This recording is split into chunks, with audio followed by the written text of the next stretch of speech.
حضرت عمر رضی اللہ تعالیٰ عنہ فرماتے تھے، لوگو حاسبو قبل ان تحاسبو، حاسبو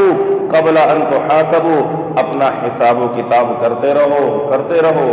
اپنا حساب کر لو اس سے پہلے کہ تمہارا حساب کتاب کیا جائے۔ اللہ کے ہاں حاضری سے پہلے جس نے اپنا محاسبہ کر لیا، اللہ کے ہاں حاضری سے پہلے جس نے اپنا محاسبہ کر لیا، میرے دوستو کامیاب رہا، اس کا حساب آسان ہو جائے گا۔ اس نے دنیا میں ہی اپنے آپ کو مینٹین کر کے رکھا ہوا تھا،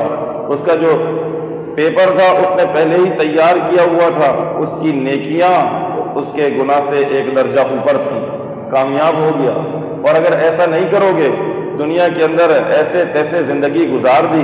اپنا محاسبہ نہیں کیا، روز صبح اٹھے روز شام کر دی، روز صبح اٹھے روز شام کر دی، نہیں معلوم ہے، عام سی زندگی گزار کر نکل گئے، جیسے جانوروں کی زندگی تھی وہ زندگی گزار کر ہم یہاں سے چلے گئے۔ ہمیں نہیں معلوم کہ اللہ نے کیا کام کا حکم دیا تھا، ہم نے کرنے کون سے کام تھے، ہم نے رکنا کس کام سے تھا، ہمیں اللہ کو کیسے راضی کرنا تھا، ہمیں نبی اکرم صلی اللہ علیہ وسلم کی سنتوں کا کیسے اہتمام کرنا تھا۔ جب یہ چیزیں نہیں رہی، اس کا حساب و کتاب نہیں کیا،